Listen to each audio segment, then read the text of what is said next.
Hello guys, it's Ryan Ho back with another video. Today I want to talk about the iPhone 6s and how it fares in 2020. The reason why I'm using this phone is actually because my iPhone XS broke like last week, so I've been using this phone again, and it's actually pretty good. And I'm going to talk about like the good and bad about this phone and how it fares, of course, in 2020.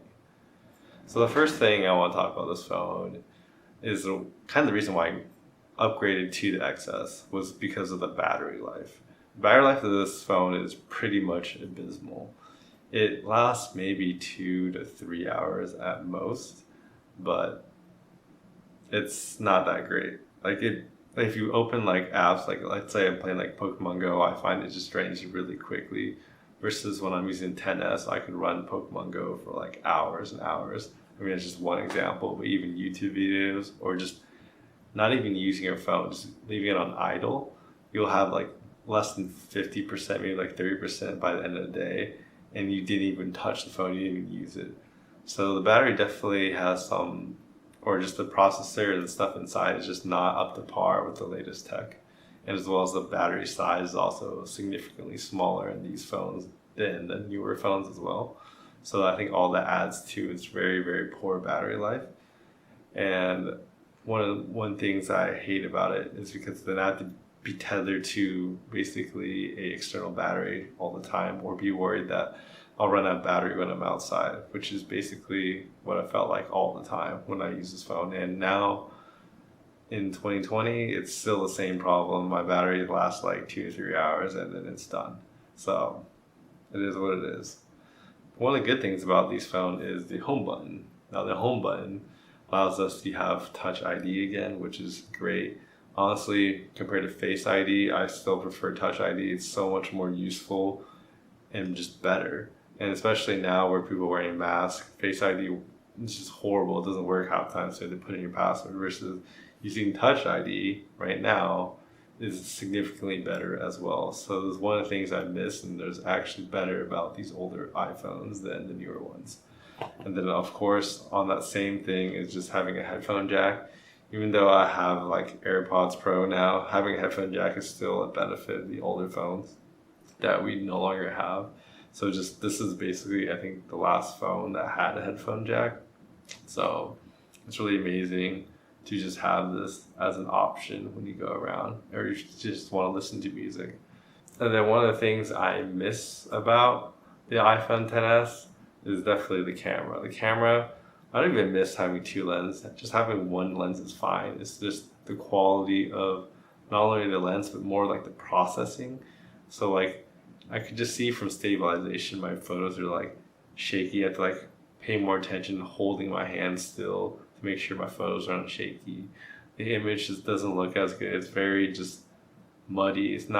Doesn't have all that HDR processing that the newer phones has. It's definitely lacking a lot when you're using this phone. And of course, I do miss that a lot. And then of course, photo also translates to video. The video quality is also not as good. And then the screen. So obviously the screen has bezels now. Obviously you can see it cracked my screen, but that's a different story. The screen's also smaller size as well, and then it's not OLED.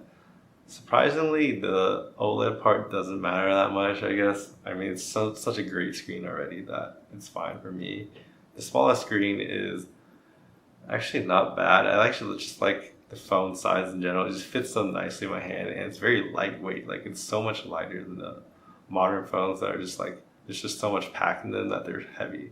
It's really a lightweight phone, and I really like that. And the smaller screen really isn't a problem because I guess I just like the smaller form factor in my hand, and I find that very nice. So when it comes to the speakers of these phones, they're definitely not as great as the XS.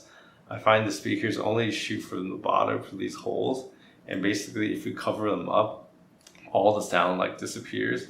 So like let's just play a video. You can hear, and the second I plug it up, it disappears. It's really just that. And that's literally not great at all. And when you're watching videos too, like you're watching it in front, right? Well, the sound's shooting from back here. So it's like you have to like cup your hand so the sound actually comes forward. Versus the newer phones, they have speakers like up here as well. and they're just better at like front firing, and it's just so much better experience just listening to your phone. And in general, the sound like volume as well is not as good on these phones as well. Having a home button again is actually really nice. It's just so useful. When you click it, it does so much of these functionalities that you forgot about. It feels so natural just to use again, and I kind of miss the home button a lot.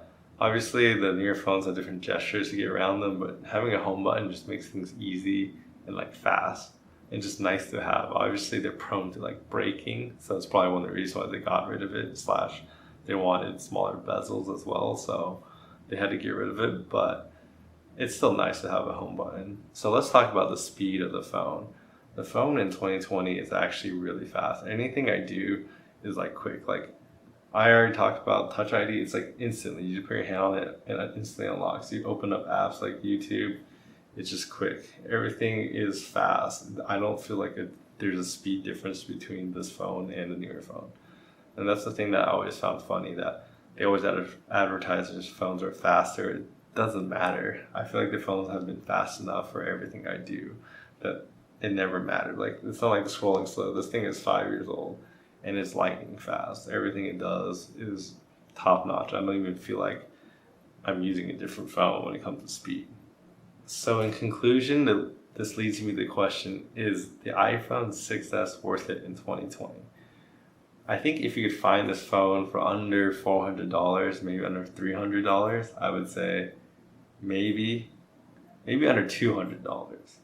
It would be okay. Because right now there's a phone that's basically this size, but with new internals, called the iPhone SE 2 or the iPhone SE 2020, whatever people want to call it. It's like $400 and it's basically the same form factor of this phone. However, it has upgraded internals that are the same as like the iPhone 11, iPhone 11 Pro, and they even have like the new like photo processing and everything. So I think you get a lot of the upgrades and some of my complaints about this phone, and even slightly bigger battery in those phones, and I would recommend that for sure.